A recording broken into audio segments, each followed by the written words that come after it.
अस्सलाम वालेकुम उस्ताद।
अस्सलाम वालेकुम, आवाज नहीं आ रही। Bismillahirrahmanirrahim. Assalamu alaikum, dear participants. Welcome to this session of textual study of the Quran. As you all know, we are in the middle of Surah Tawbah, which is the ninth surah of the Quran and the fourth and final surah of the second chapter of the Quran. We've discussed that this surah is a surah in which punishment has been pronounced for the opponents of the Prophet, the people of the book, the idolaters, and the hypocrites. And that is precisely why this surah is called the pinnacle of the Quran. It is a surah in which the topic of the Quran reaches its climax, it reaches its culmination, because we know that as far as God's messengers are concerned, they are sent in this world to convey the truth in its ultimate form towards their addressees. And once these addressees intentionally and deliberately deny their messengers, then they are punished in this very world. And this is a practice of God which is called Sunnatullah, the established practice of God, that the nations of all messengers of God, they are their reckoning comes in this world. So there's a clear distinction that in the post-prophetic era, the reckoning of people, the judgment that will take place of those people will be primarily on the day of judgment. And the reckoning of people who lived during the times of God's messengers uh, took place in their own lives in this world. And of course, it will continue through Barzakh and, of course, then in the final day as well. So this surah, which is surah number 9, Surah Tawbah, it is also has become recently, I would say, a part of some misconceptions that have arisen, because there are verses in this surah which tell us that we have to kill the idolaters and we must impose jizya on the people of the book. So, I mean, this is something which people, if they interpret out of context, would mean that even today we can kill idolaters for this purpose and impose jizya on the people of the book, the Jews and the Christians. So it must be understood at the very outset that this surah is very specific to the addressees of Prophet Muhammad, peace be upon him. It does not relate to situations or scenarios which come after him, because as a messenger of God, he was deputed to deliver the truth in its ultimate form. And this truth was delivered by him. And then it was said that if people now deny the truth, then they will be punished in this world for their intentional denial. So remember, the denial was never about any confusion, about any lack of information. It was deliberate denial, which meant that they deserved the punishment of God. And the idolaters, because they associated partners with God, for them the punishment was death, of course. And for the people of the book, because primarily they believed in God, it was subservience to the Muslim empire and to the payment of jizya. So these two statutes must remain clear, that they relate directly and specifically to the addressees of Prophet Muhammad, peace be upon him, in his own times. So this is a narration of the events of those times. And now we take up the surah from verse number 13. So the words are, أَلَا تُقَاتِلُونَ قَوْمًا نَكَثُوا أَيْمَانَهُمْ وَهَمُّوا بِإِخْرَاجِ الرَّسُولِ وهم بدأوكم أول مرة أتخشونهم فالله أحق أن تخشوا إن كنتم مؤمنين. Believers, will you still not fight those who have broken their promises and before this have had the audacity to expel the messenger from his city? And it is they who have taken the initiative in waging war with you. Do you fear them? So God is more worthy that you fear him if you really are believers. So we have to also take this in mind, that as far as the surah is concerned, if you look at the structure of the surah, it consists of independent decrees and sections of divine guidance that were revealed to Prophet Muhammad in deference to each phase of the punishment that was given to those who had disbelieved in him and had gone on to deny him intentionally.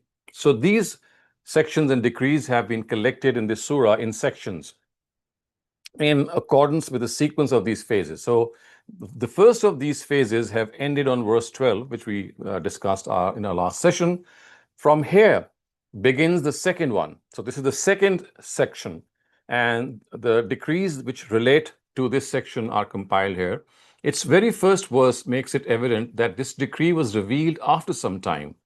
This is because earlier a directive was given in the scenario of the Quraysh breaking the treaty.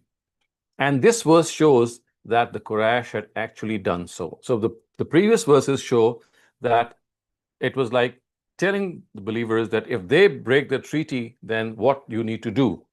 Now, in this verse, it seems that the severance of the covenant has already taken place, and that is why we can clearly see that you have to understand that these people, they had the audacity to expel the messenger from a city. So the implication is that this is not their first crime. It's not their first crime. They have already shown the audacity to expel God's messenger from his homeland. It is evident from the insinuations of the Quran that when, after rejecting its messenger, a nation decides to kill him, that nation goes on to decide to kill its messenger or even expel him from his homeland, its period of reprieve and respite ends. And this is an established practice of God regarding all his messengers. The Quran has referred it to here in this section.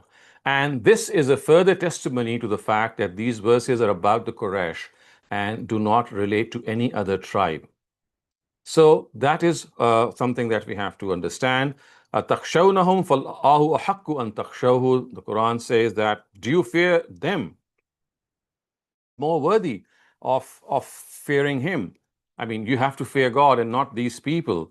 In kuntum mu'mineen, if you are true believers, if you are really believers. And then the companions are addressed. قَاتِلُوهُمْ يُعَذِّبُهُمُ اللَّهُ بِأَيْدِيكُمْ وَيُخْزِهِمْ وَيَنْصُرْكُمْ عَلَيْهِمْ وَيَشْفِي صُدُورَ قَوْمٍ مُؤْمِنِينَ. Fight them. God will punish them through your hands and will humiliate them and will grant you dominance through his help and will soothe the hearts of one group of the believers. So, I mean, if you look at this, that they have taken the initiative in warring with the believers. So when they did not succeed in killing Prophet Muhammad at the time of migration, they attacked on the baseless excuse of protecting their caravan. We have already seen that earlier in the surah, that they attacked in order to lay credence to the fact that the believers were attacking the caravan that was coming from Syria with goods and merchandise. And in this way, they were guilty of open aggression against God's messenger and his followers. So this is a reference to the Battle of Badr, actually. The events of which we have already seen that taking place in the earlier part. And that is why God has said that fight them. God will punish them through your hands. Now, the Sahaba, of course, are being referred here, the companions of the Prophet. And the Quran itself has clarified that the directive of en masse killing, which was given earlier, was actually God's punishment that was being meted out by the companions of the last messenger to those who had rejected his messengers. So this is clearly evident from the fact that you fight with, and God is going to punish through your hand. In other words, this punishment is something meted out by God's messengers themselves or even their companions. It is God's work. It's like as instrument of justice. The verse says that وَيُخْزِيهِمْ وَيَنْصُرْكُمْ عَلَيْهِمْ, that God will humiliate them and will grant you dominance. So it is stated that the real reason of denying a messenger is arrogance, and the punishment of arrogance is humiliation in this world and the next world. So because of this fact that they have shown this arrogance, they deserve this punishment. And the dominance that is spoken to here, reference is, of course, as you can see, it says that one of the groups will be granted dominance, the verse says. So reference is to the group which was for several years after had accepted Islam, and to appease its emotions and feelings, that group was told that the time has come for the punishment of the people who had oppressed it. They should rest assured that such will be the exemplary nature of this punishment, that they will stand comforted. And of course, God will grant victory to whomsoever he wills. And in fact, he will grant the urge to repent to whomsoever he wills, as you can see, وَيَشْفِي صُدُورَ قَوْمٍ مُؤْمِنِينَ, that he will soothe the hearts of one group of the believers.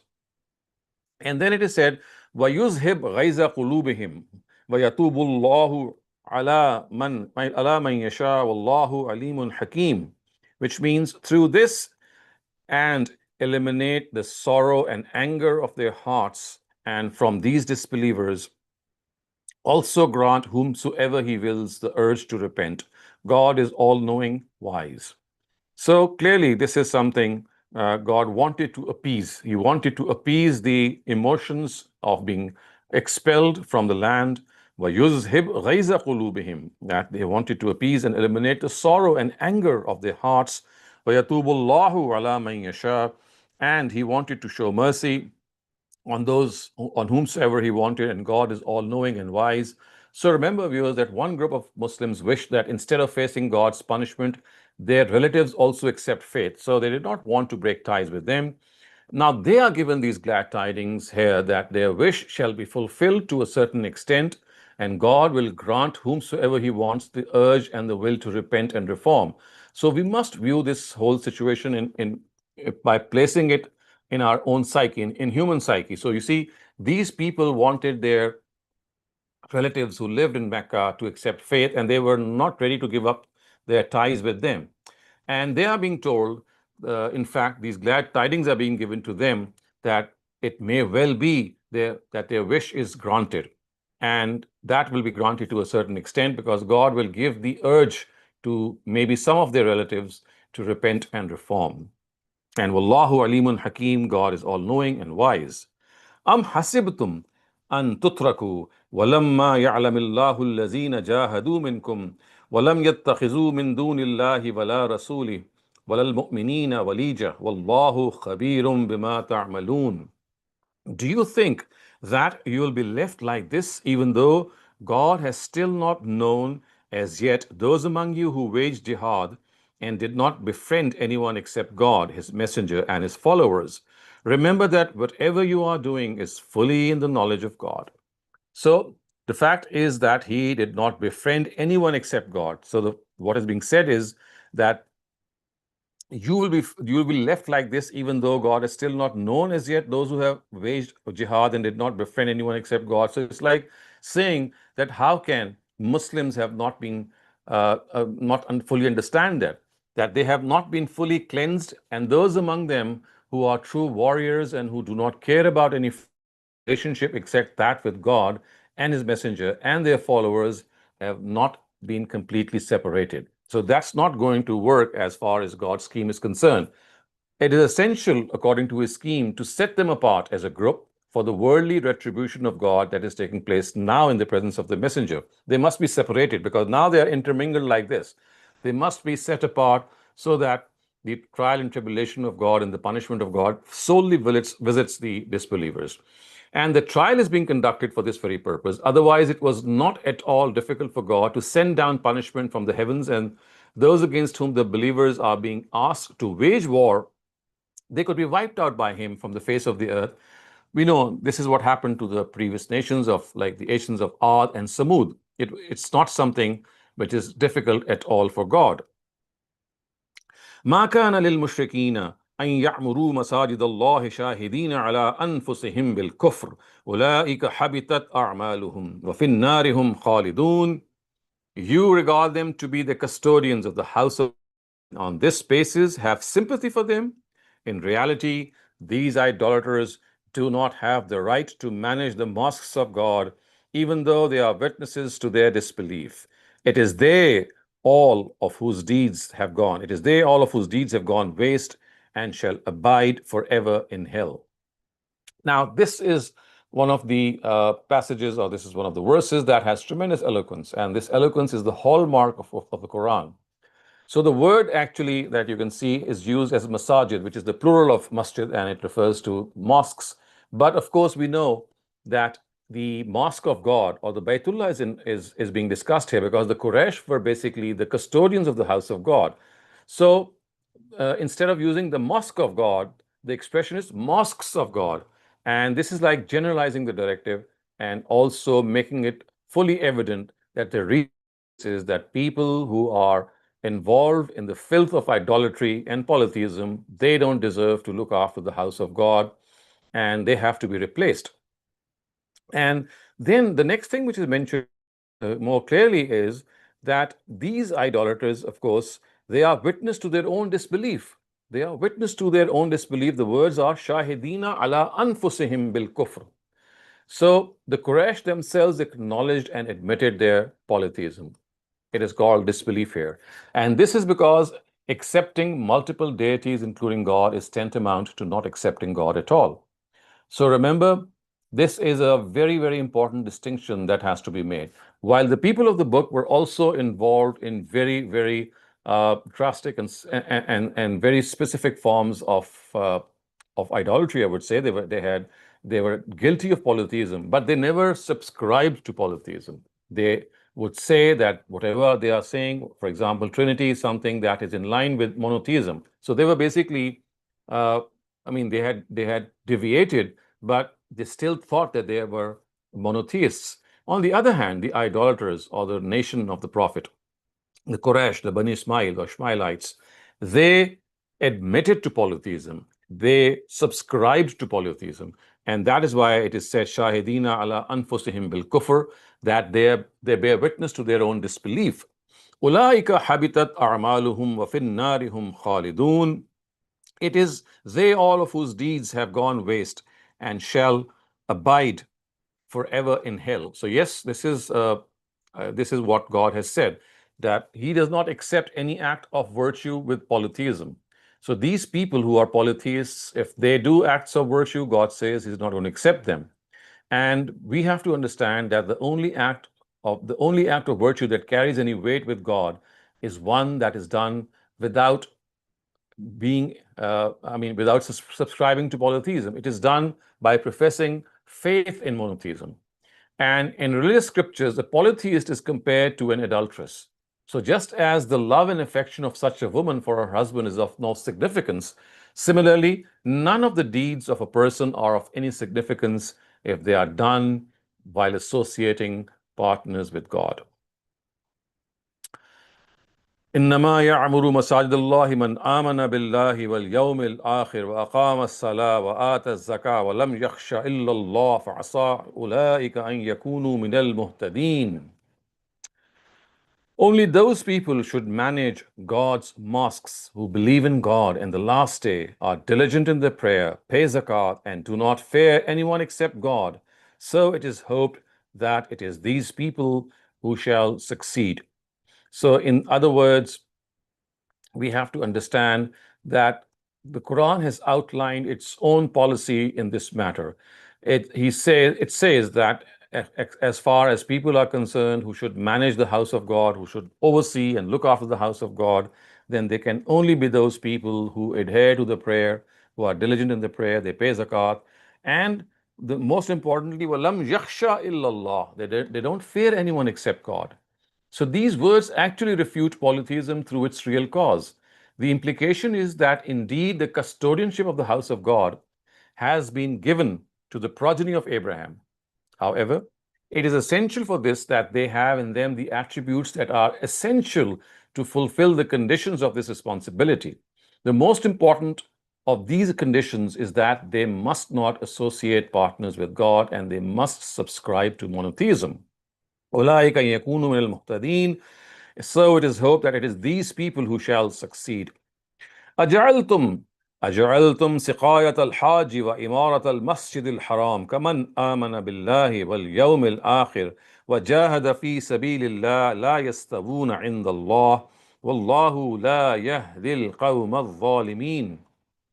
Again, something which has come up in a very, very emphatic way. Have you equated providing water to the pilgrims and managing the mosque to those who professed faith in God in the last day and who have waged jihad for the cause of God? The two cannot be equal in the sight of God. In reality, these custodians of the house of God have been unjust to themselves, and now God will not guide these unjust people. So the important thing, which is of course has to be understood in this regard, is that He will not take these people to the destination that is ordained for believers. And these people are the ones who do not deserve in any way to be the custodians of the house of God. And of course, the important thing is that people who provide the pilgrims with water and managing the mosque, they cannot be equated with those people, of course, who have professed faith in God and the last day and who have waged jihad for the cause of God. The two cannot be equal. These custodians of the house of God, they have subscribed to the filthiest forms of shirk or polytheism. That the two cannot be equal in the sight of God, and therefore la yastavuna inda Allah, they are not equal in the sight of God. Wallahu la yahdi al-qawm al-zalimin, and God does not guide these unjust people. Allazina amanu wa hajaru wa jahadu fi sabilillahi bi amwalihim wa anfusihim a'zamu darajatan inda Allah wa ulaika humul faizun. High is the status with God of those who professed faith, migrated, and waged jihad through their persons and wealth for the cause of God, and it is they who shall succeed.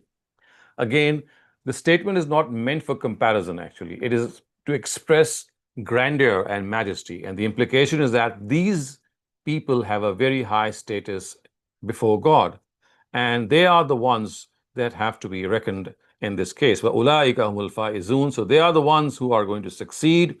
يُبَشِّرُهُمْ رَبُّهُم بِرَحْمَةٍ مِّنْهُ وَرَضْوَانٍ وَجَنَّاتٍ لَهُمْ فِيهَا نَعِيمٌ مُقِيمٌ خَالِدِينَ فِيهَا أَبَدًا إِنَّ اللَّهَ عِندَهُ أَجْرٌ عَظِيمٌ. Their Lord gives glad tidings to them of His mercy, pleasure, and orchards in which they shall have eternal favors. They shall abide in them forever and forever. There is no doubt that it is with God that lies a great reward. So we have to fully understand that God is giving His own glad tidings of mercy and pleasure to these people, people who have professed faith in God, people who have professed faith, they have migrated, they have in fact invested their persons and their wealth for this very purpose. And God says that they will abide in paradise forever. Inna Allah indahu ajrun azim. That no doubt it is with God that lies a great favor. يا أيها الذين آمنوا لا تتخذوا آباءكم وإخوانكم أولياء إن استحبوا الكفر على الإيمان ومن يتولهم منكم فأولئك هم الظالمون. Believers, do not befriend even your fathers and your brothers if they hold disbelief dearer than belief. Those of you who befriend them shall be ones who are unjust to their own selves.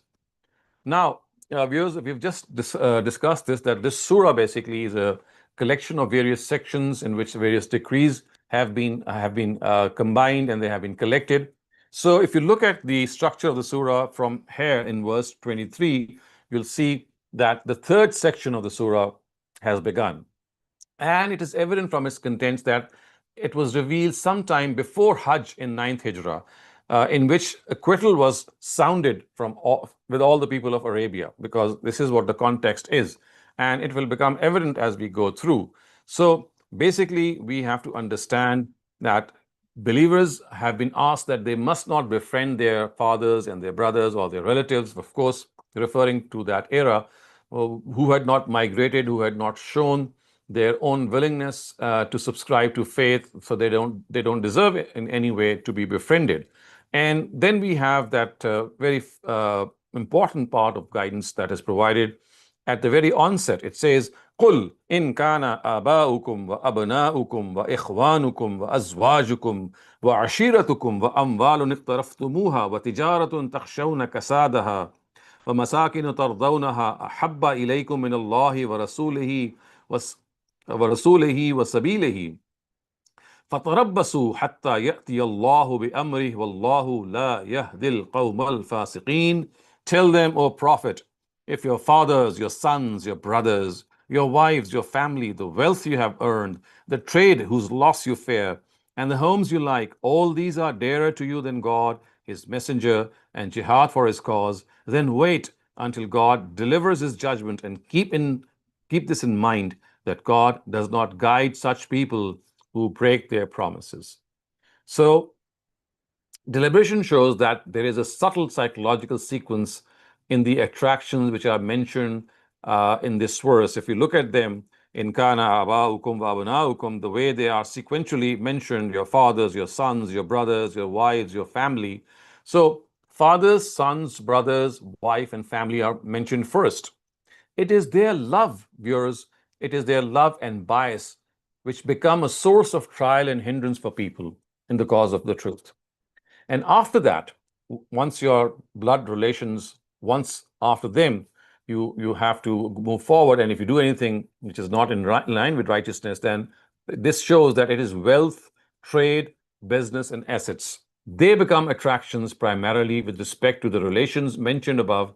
And if a person does not have insight, they become a trial for them. And wealth is actually qualified by the Quranic word. If you look at it, it's iqtaraftumuha. And this actually means the wealth that you earn. And the earn part actually shows that the cherished nature of that merchandise is something that you really like because you've earned it through your own hard work. And it is a common principle that the wealth that is earned and nurtured by a person himself is much more dear to him. And similarly, the word merchandise is qualified by the expression tijaratan takhshawna kasadaha, which means that it refers to trade that is functioning well, is successful, and it's blooming. So this is because it is such a trade about which a businessman is always anxious that it should not lose its worth. To circumvent this danger, he takes all sorts of measures until he becomes a literal slave to his profession, to his trade, and he starts worshiping it like a deity. At such a stage, what is allowed and disallowed to him neither remains of any importance, nor he can bear the trials of migration, war, and abstention from evil for the cause of God. It is stated that each of these is an idol, and unless a person is prepared to smash every idol for the cause of God, he cannot fulfill the requisites of faith. So, what is said here is if all these are dear to you than God, His Messenger, and jihad for His cause, then fatarabbasu hatta ya'ti Allahu bi amri. You just wait until God's decree arrives. Now, it becomes evident at the instance when at this instance that on the one hand there exists a requirement from God and His Messenger, and on the other a requirement from one of the things mentioned in the verse. So, if at that time a person does not give priority to the requirement of God and His Messenger, and he is more, he gives more preference to his worldly needs, then this means that he holds these things dearer to him. And Islam and faith do not require that these things should not be dear to a person. It only requires that they should not be dear to a person than God Himself, His Messenger, on such occasions waging jihad for the cause of God. So if that happens, then wait until God Almighty delivers His verdict. Hatta ya'ti Allahu bi amri. Fatarabbasu hatta ya'ti Allahu bi amri. So this is something that they have to understand, and then God's decision will manifest itself, and God does not guide such people who break their promises. So remember earlier it was stated about the idolaters that God will not guide them. Now, here precisely the same statement is given about those who promise to adhere to faith and then adopt an attitude of hypocrisy and refuse to fulfill the requirements of their faith. لَقَدْ نَصَرَكُمُ اللَّهُ فِي مَوَاطِنَ كَثِيرًا وَيَوْمَ حُنَيْنٍ. In fact, this is a start of a new set of content from verse 25. In fact, so I'll just finish off today's lesson on verse 24, and inshallah we'll see the remaining part of this section, and of course the remaining sections starting from verse 25 in our next week's session. So with this, if you have any questions on what we have just studied, you are most welcome to ask them. Assalamualaikum, Dr. Saleem. Assalamualaikum, everyone. I do have a chat question. It's rather longish, so bear with me, Dr. Saleem. I'm thinking it addresses the section that you've just said, but I'll read it out to you and then you can figure this out. Is it possible that the direct addressee of the messenger could falter after successfully passing through the trial and test of this worldly miniature judgment of God? This refers to the followers of Musa who successfully crossed the river and Pharaoh and his companions drowned. However, later the followers of Musa became indulged in calf worship and thus committed shirk. Similarly, Shia also claim that close and highly revered companions of the Prophet like Abu Bakr and Umar, etc., became apostate? Kindly elaborate. Well, you see, this is always possible. What is not possible is that God's messenger should not prevail upon his enemies for once. I mean, this will happen, which is a promise of God. This happened in the case of Moses when, of course, the Pharaoh was drowned. This happened in the case of Prophet Muhammad when, in fact, all his people accepted faith. And this happened in the case of all previous messengers of God when, for example, the nations of Ad, Samud, the people of Shuaib, the people of Lot, they were all destroyed through natural calamities. But in spite of that, it can still happen that in the presence of God's messenger, they can lead themselves astray. And as is the case of calf worship, remember, Moses was not with them. It was Aaron, his brother, who was with them at that time. And Moses had gone to the Mount of Sinai at the behest of God. So he had called him there. And in his absence, they had fallen for the worship of the calf. So this did happen in his absence. And when he came back, we know what happened. Of course, we know from the Quran, we know from the Old Testament that the decision was given that people who were guilty of polytheism, they were punished by death, actually. So it should not be a cause of any amazement that this cannot happen. But as I said, what has been promised to every messenger of God is that initially he will prevail. I mean, his word will always be superior, and he and his followers will never be let down by God. But later on, how they do themselves is something that they must keep themselves. If once God gives them that rising situation or their rising state, maintaining it is their responsibility. And we know that this was the case with Prophet Muhammad as well. For in the first 30 years of his, or after him, the rightly guided caliphate, it stayed at a particular level. And then there was this downfall that we witnessed, and it kept on going. So you see, in the presence of God's messenger or messengers, this is something which is, I mean, that can happen in a lesser way. But in their absence, when they die and they go away, this is something that is a pattern of history, that it does happen. Thank you, Dr. Saleem. Amar, please ask your question. Thank you.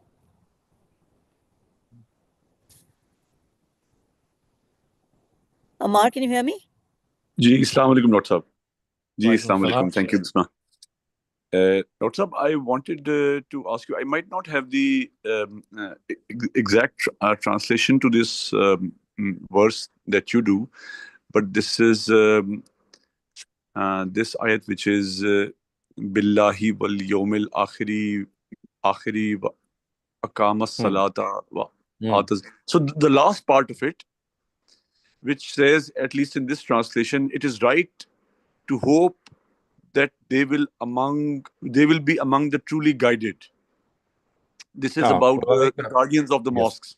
So I am confused a little bit about this one particular part of this ayat, which says that it is right to hope that they will be among the truly guided, whereas we know that the government who is in control of these of this mosque in this day, we find lots of ills and faults with them, even the way that they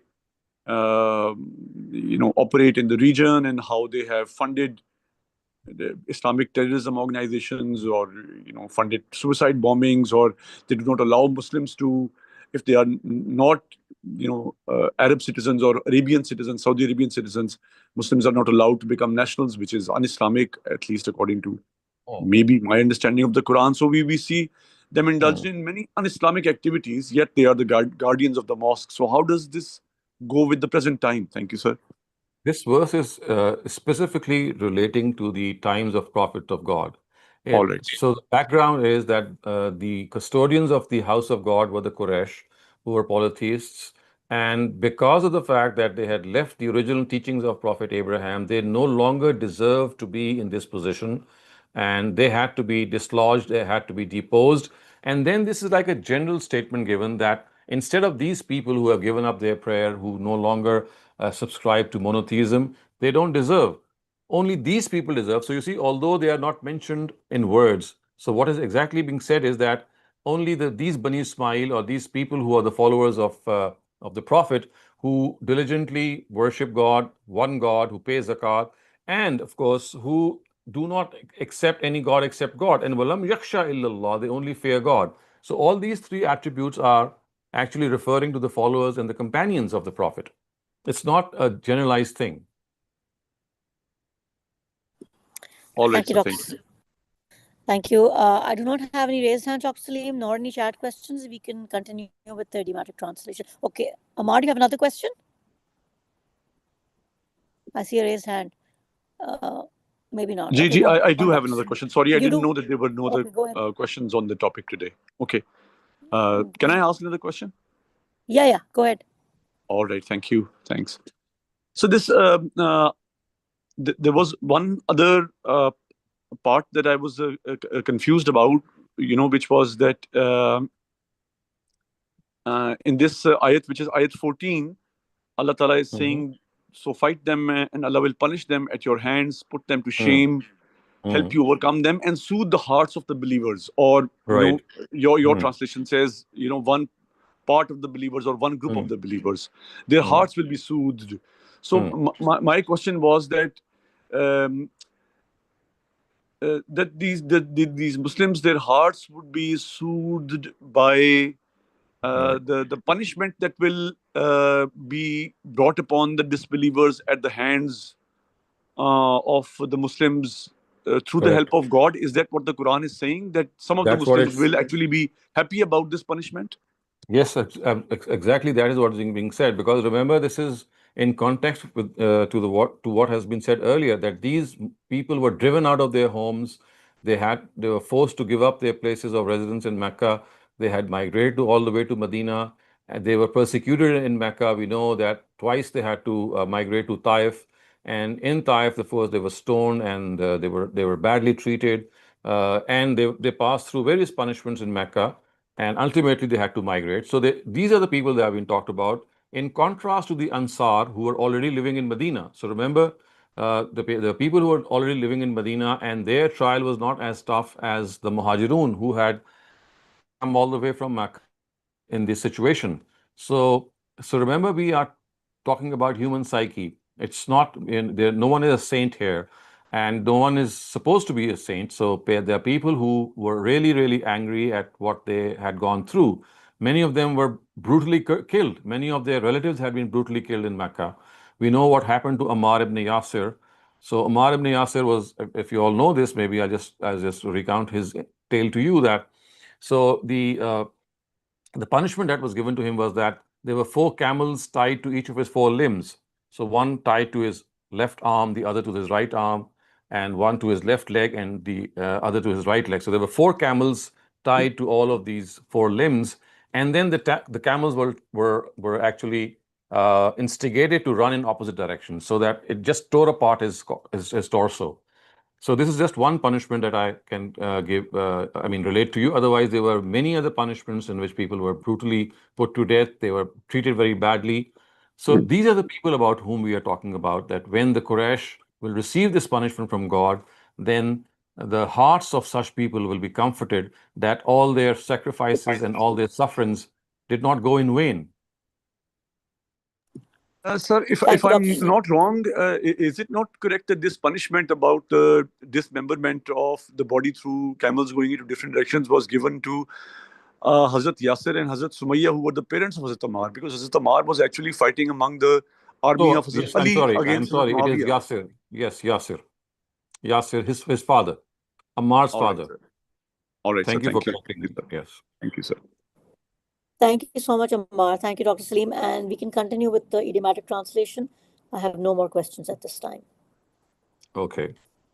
Okay, starting off with verse 13, in fact, it says, Allah tuqatiluna qawman nakasu aymanahum. Allah, will you not tuqatilun, fight, qawman, a people, nakasu, broke, aymanahum, their covenant or their agreement or their promise, wa, and hammu, they were they undertook bi ikhraj rasul, the expelling of the messenger. So they went forth with the expelling of the messenger, wa, and whom, they, bada'ukum, they took the initiative, bada'ukum, they started, awwala marra, in the first case. So this is referring to waging war, that they were the people who in fact took the initiative. So remember, the Battle of Badr was not something that took place because of any initiative from the Muslims. It was an initiative from the disbelievers. فَهُمْ بَدَؤُكُمْ أَوَّلَ مَرَّةٍ. So they were the first to take the initiative. أَتَخْشَوْهُمْ, do you fear them? فَاللَّهُ, therefore God, أَحَقُّ, more deserving, أَن تَخْشَوْهُ, that you fear him. So do you fear these people? Whereas God is more, God is more worthy of being feared. If kuntum, you mu'mineen, are believers. Qatiluhum, fight them, wage war with them. Yu'azzibuhum, will give them punishment. Allah, God. So God will give them punishment. Bi-aydikum, through your hands. Wa, and yukhzihim, and will disgrace them. وَيَنْصُرْكُمْ عَلَيْهِمْ, يَنْصُرْكُمْ عَلَيْهِمْ, and will make you prevail upon them. يَنْصُرْكُمْ, make you prevail, عَلَيْهِمْ, upon them.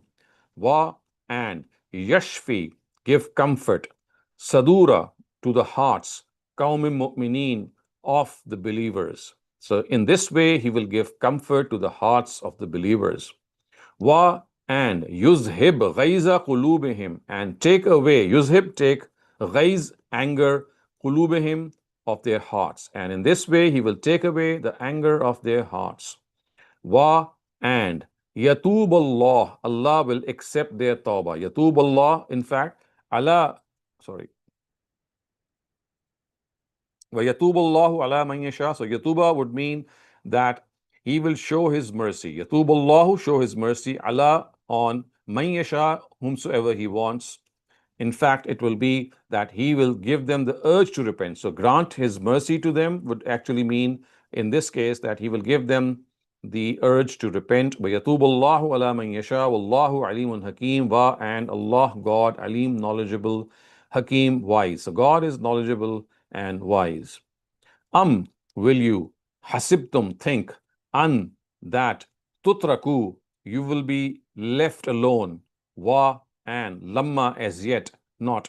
Ya'lamillah, God has known. Allazina, those who, jahadu minkum, who waged war amongst you. Wa, and lam yattakhizu min dunillah, and did not take anyone except God. Wala rasulihi, and his messenger. Walal mu'mineen, and the believers. Walija, so walija means friend, or someone who is your associate. So how can God leave you like this when he has not even tested you as to which of you will wage war and which of you will not actually make friends? وَلَمْ يَتَّخِذُوا مِن دُونِ اللَّهِ وَرَسُولِهِ وَلَا الْمُؤْمِنِينَ, that will not befriend. لَمْ يَتَّخِذُوا مِن دُونِ اللَّهِ, he will not befriend anyone except God and his messenger and his followers. Walija, which is of course a reference to friendship. Wa, and Allah, God, khabirun, knowledgeable, bima, about, ta'malun, what you do. So God has knowledge of what you do.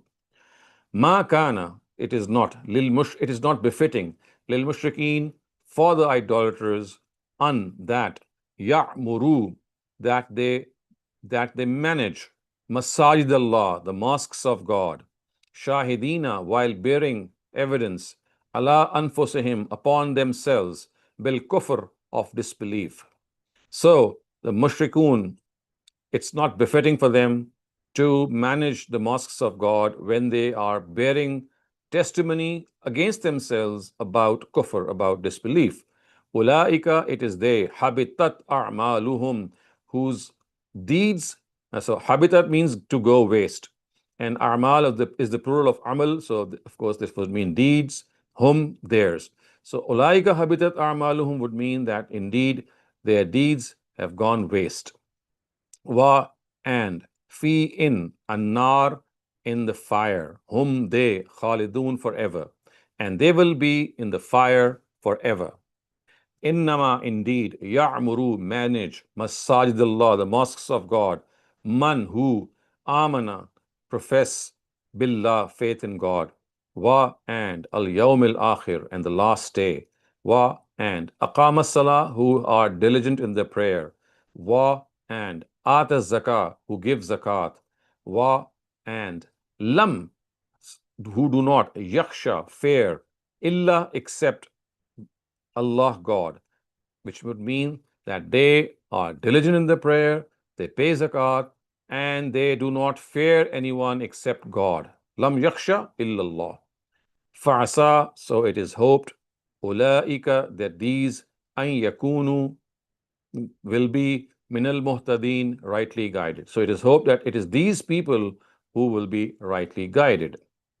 Will you, ja'altum, make or equate siqayat al-hajj. Siqayat al-hajj will mean the provision of water or providing of water. Wa imarat al-masjid al-haram, and the management of the house of God, the sacred mosque. What will be that? That do you equate providing water and managing the mosque with what? Kaman amana billah, with those who have professed faith in God, wal yawmil akhir, and the last day, wa jahada, and who waged jihad fi sabilillah, for the cause of God or in the path of God. La, not yastavuna, equal in the law, in the sight of God. La yastavuna in the law, they are not equal in the sight of God. Wallah, and va and Allah, God, la, not yahdi, gives guidance, al qawm, to a nation, al zalimin, which is unjust. So idiomatically it would mean that God does not give guidance to those who are unjust. Allazina, those who amanu, who professed faith, wa hajaru, and who migrated, wa jahadu fi sabilillah, and who waged jihad for the cause of God, bi amwalihim, with their wealth, wa anfusihim, and with their persons, a'zamu darajatan indallah. So, which means that they shall have a great status in the law. So they cannot be greater than that. Allazina amanu wa hajaru wa jahadu fi sabilillah would mean that their status is a'zam, is high, in as far as its greatness is concerned in the law with God. Wa and ulaika, they, whom indeed al-faizun, who will be the succeeder, or who will succeed, in fact. So ulaika humul faizun would mean it is they who shall succeed. Yubashiruhum, yubashiruhum, he gives them glad tidings. Rabbuhum, their Lord. So yubashiruhum rabbuhum would mean that their Lord gives them glad tidings. Berahma, of his mercy. Minhu, from him. Wa, and Rizwan, of his pleasure. Wa, and Jannat, of orchards. Lahum, for them. Fiha, in which. Na'imum muqim, they will be. Na'im means favors, blessings. Muqim, abiding, who will always remain. So for them will be God's mercy and his pleasure and orchards in which they have blessings that shall be abiding. Khalidina fiha, Khalidina, forever. Fiha, in it. Abada is also forever. So Khalidina and Abada, in fact, have the same meaning, and because they have the same meaning, so we have an additional stress in this verse, which means that they will be in this situation, and they'll be in the gardens of paradise forever and forever. Inna, indeed, Allah, God, indahu, with him, ajr, reward, azim, great. So indeed, with God is a great reward. Ya ayyuhalladhina amanu, Ya ayyuhalladhina amanu, O believers, La, do not, tattakhizu, make, aba'akum, your fathers, wa ikhwanakum, and your brothers, awliya, your friends. In istahabbu, in if istahabbu, they give preference, al-kufr, to disbelief, ala, upon, al-iman, belief. So do not make your brothers and your fathers your friends if these brothers and fathers, they give preference to disbelief over belief. Wa, and man, he, yatawallahum, who makes them friends, minkum, from among you. Fa'ulaika, therefore he, whom indeed az-zalimun, the unjust. So those who make friends with such people, they are indeed unjust. Qul, say, in, if, kana, are, aba'ukum, your fathers, wa abna'ukum, your your sons, wa ikhwanukum, your brothers, wa azwajukum, your wives, wa ashiratukum, your family, wa and amwal, wealth, iqtaraftumuha, which you have earned, wa and tijaratun, trade, takhshawna, fear, kasadaha, loss.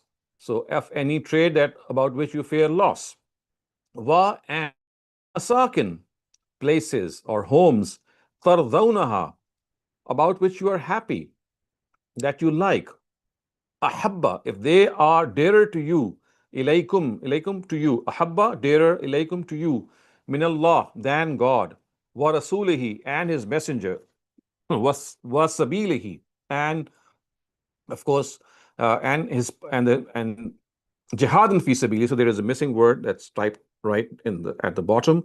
What jihadun fi sabilihi would mean, and jihad for his cause. Fatarabbasu. Fa, therefore, tarabbasu, wait. Hatta, until. Ya'ti Allah, comes. Bi amrihi, the matter of God. So until the decree of God comes forth, wait until then. Fatarabbasu, wait until the decree of God comes forth. Wa, and Allah, God, la, not.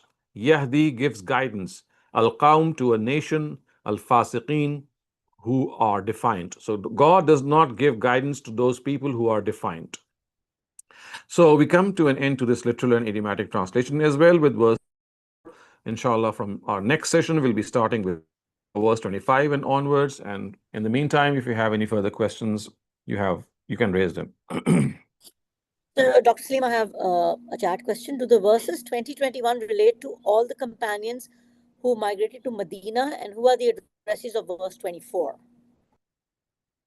Of course, you can see from the very text that it relates to people who had migrated from Makkah, not Medina.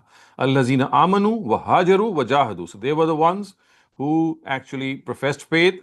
They migrated from Makkah to Medina, and they were participants in the wars. So it relates to actually the muhajirun, or people who lived in Makkah. And it says, yubashiruhum rabbuhum bi rahmatin minhu, verse 21, that God says that these are the people who should be given glad tidings of God's mercy and his pleasure, and of orchards in which there will be eternal favors. Okay, Amar, ask your question. Ji, Assalamu alaikum, Dr. Sahab. Dr. Sahab, there is a portion of this Surah that has been covered previously, which I had a confusion about. So this is ayat number 4 of this same surah, which says, as for those polytheists who have honored every term of their treaty with you and have not supported an enemy against you, honor your treaty until them, until the treaty end of its expires. term. Right. Surely Allah loves those who are. So basically, sir, I want to just understand in a better way, or in a more holistic way, the order that God is giving. So he's saying that whoever went against that treaty, you may take military action and kill them right now. But those who honored the treaty, you have to wait till the treaty expires. But when the treaty expires, and if they still by that time have not professed faith, then they will be given the same treatment as the rest. Correct. Yes? That's it. Yes. So you see, there were two types of treaties. One that was time barred, and another which was not time barred. So time barred treaties, which meant they were bound by time, about them it was said that the time must be completed unless if the other party is guilty of a breach. So if they are guilty of breach, then they will not be honored. And if they are not guilty of any breach, then the whole time period will be honored until the time expires. And there were other treaties that were without any time. So those treaties which were without any time, they were broken. And those treaties which were with time, they were divided into two. So those that were honored, the time was honored, and they did not indulge in any breach, they were to be fulfilled to their term. And those which were broken, in spite of being time barred, they will be finished off, as was the case with those who were not time barred. And even the ones who were breached, they were given a period of 4 months, yes? That Right, you have of 4 course. months to repent. Yes, yes. Fasihu fil ard arba'at ashur, which means that you can move about in the land for 4 months. And if you don't realize in this time, then Anna Allaha mukhzil kafirin, then your disgracement and humiliation will begin. Okay, so sir, one final question about this. So if the Quraysh or part of the Quraysh have breached the treaty, they are given 4 months.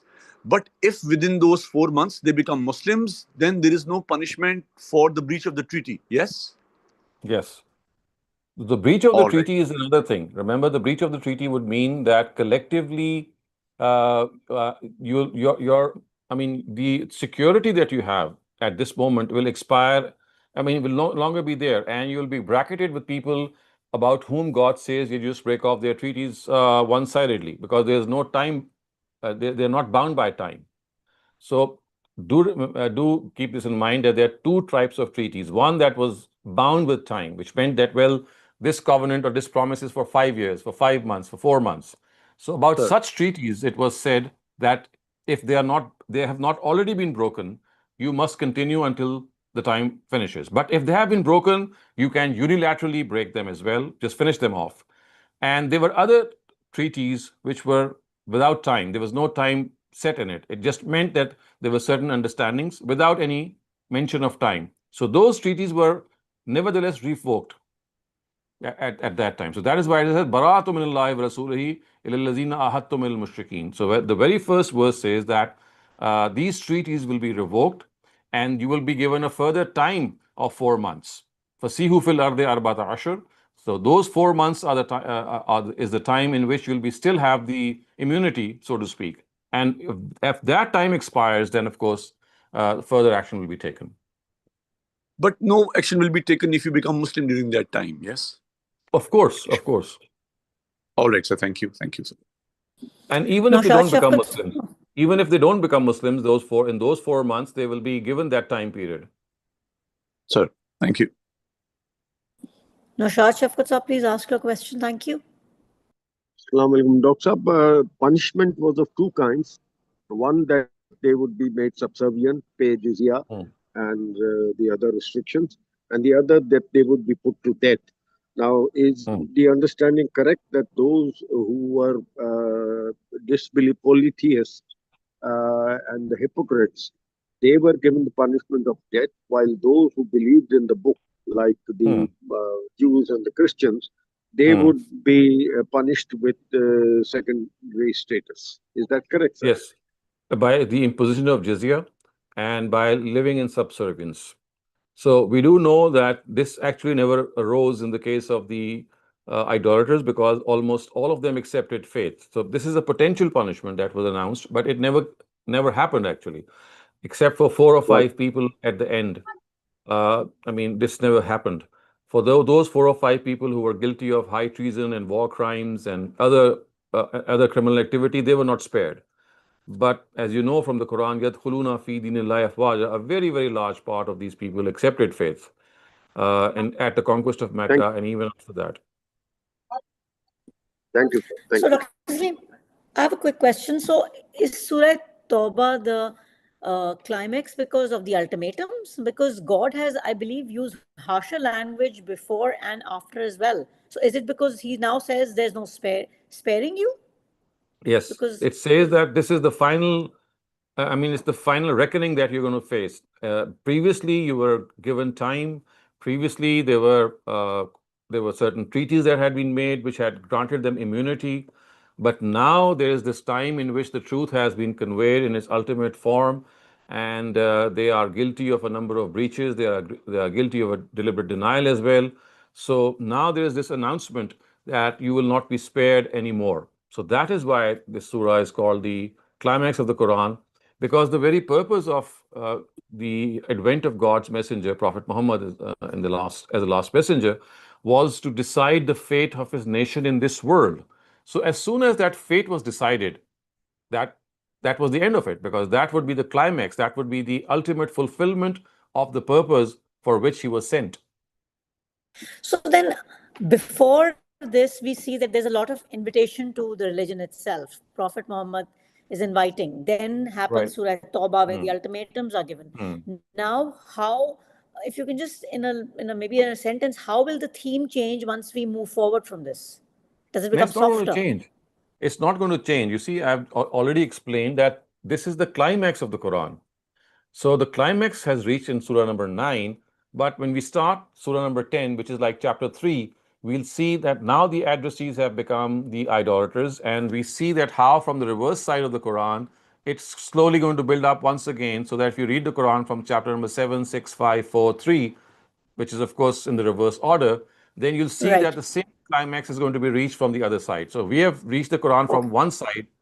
Now that's going to be from the other side. Got it. Amar, please ask your question. Thank you very much. Thank you. Dr. Saab, I had a couple of more questions just regarding this particular surah only. And this is more about, once again, the same topic. Sir, in this ayat, it says, how can polytheists have a treaty with Allah and His Messenger except those who have made a treaty except those you have made a treaty with at the sacred mosque? So these particular wordings, which group of people is the Quran referring to? It's referring to the truce of Hudaybiyah. Okay. Because this was the treaty that was made at that time, and near the sacred mosque, we know Hudaybiyah is very close there. And this was the treaty that was made for 10 years, we know. And the war that actually took place ultimately was because of the breach of this treaty. Otherwise, there were 10 years of total peace. But the Quraysh did not honor their part of the deal, and they broke their treaty. And that is why the Prophet waged war in 8th Hijrah on Mecca. Otherwise, it would have gone on for a longer period of time. Because for 10 years, it was said in that Treaty of Hudaybiyah that there shall be no war between the two concerned parties. Sir. And so, the next ayat says that if anyone from the polytheists asks for your protection, O Prophet, grant it to them so that they may hear the word of Allah, then escort them to a place of safety, so they are a people who have no knowledge. So, sir, even those who have breached the treaty, even those who do not believe and are polytheists, they seek the protection of the Prophet, then protection has to be given to them, and they cannot be forced to become Muslim. No, it says hatta yasma kalam Allah, which means that if at that instance, when you are waging war with them, they hold you back and say, we would like to understand from you the message. Oh, even in the middle of the battlefield, even when you are trying to grab them or seize them, and they say, look here, please stop, and we would like to clarify certain things. So the Quran has said you must not go on and harm them in any way. You must stop there, let them ask anything that comes to their mind, and then transport them to their place of safety. And then you see whether they are understanding the message or not. And if they still persist, only then you can, of course, go on and punish them. Otherwise, that means that they are asking for some time to contemplate. All right, sir. Thank you. Thank you very much, sir. Before I move on to the next question, if anybody has any questions, please do write them in the chat or raise your hands, because we'll have extra time if this is the last question. Dr. Shafkat, please, Noshad Shafkat sir, please ask your question. Yes, Dr. Talking about this surah being the climax of the Quran, could we visualize it as a mountaintop having different faces from which we could reach it? Like Mount Everest has a comparatively easier part. The same way from Surah Fatiha right up to Surah Tawbah, and then from Surah Nas backwards to Surah Tawbah. Would that be a depiction, correct depiction, as you have in a diagram, I believe, in one of your books, and your previous lecture series also stated? So, I mean, it's not having multiple roots, just two roots. If you just change a little bit of your statement, roots. just exactly two, sir. Yeah. That's right. Right. Sir. Okay. Thank you. Amar, ask your question, please. Thank you very much. I hope that I am not being a nuisance, and I'm very sorry for so many questions. Perfectly okay. We don't have any raised hands, so you can ask your question. All right, lovely then. What's up? I was recently going through Surah Baqarah and its translation again, and I was every time something new comes up, because it's such a loaded surah with so many topics being discussed. So one thing that stood out for me, which I remember at this point, is that at one point in time the surah says that murder is a lesser evil than fitna, or maybe it says that fitna is a bigger evil Yes, than that's it. murder. Al-fitnatu ashaddu min al-qatl, which means that persecution is worse than killing.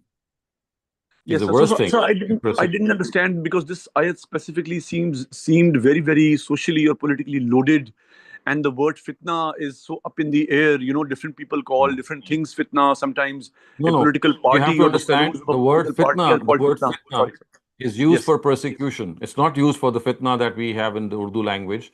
So in Arabic, the word fitna, in the context that in which this verse has occurred, refers to persecution, in which you are killing people or forcing them to give up their religion merely because they have a different religion. So that is what is implied here. That when you force people to give up their religion, or because they merely say that they believe in one God, and that becomes a means of you killing them, then this is worse than killing itself.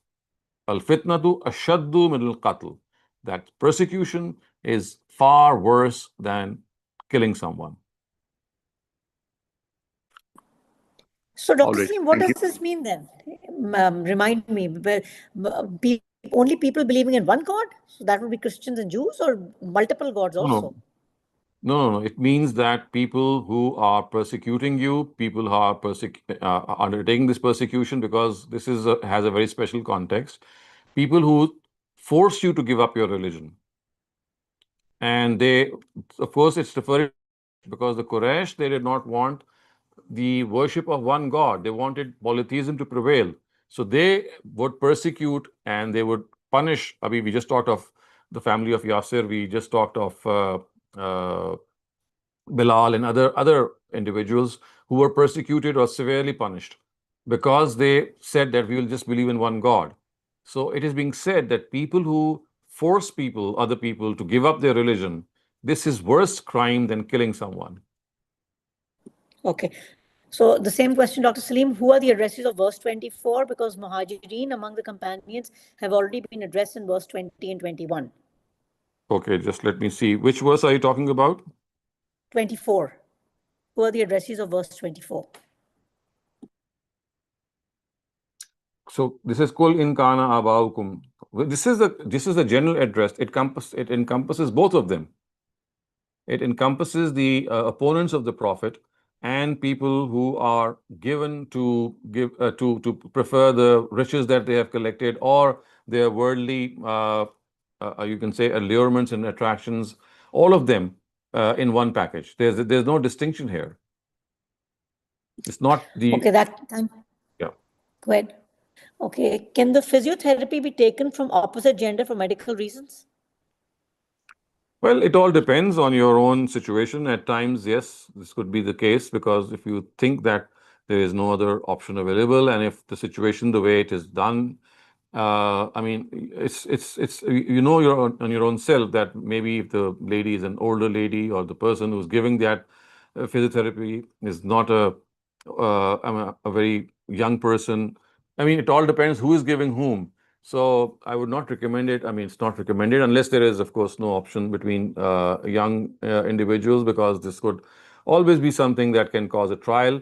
But nevertheless, of course, it has a lot of things tied up to it. There could be situations in which there's no other option. There could be situations in which people are very, very well groomed and mature, and they are very sure of themselves. So, I mean, there is not a blanket statement that I can give here. It would depend from case to case and from situation to situation. Thank you, Dr. Saleem. I do not have any raised hands or any chat questions, so we'll end the session. And I don't want to force anyone to ask any questions, so we'll just end the session now. We do have some valuable time, so if anybody has time, that's fine. Otherwise, I'm ending.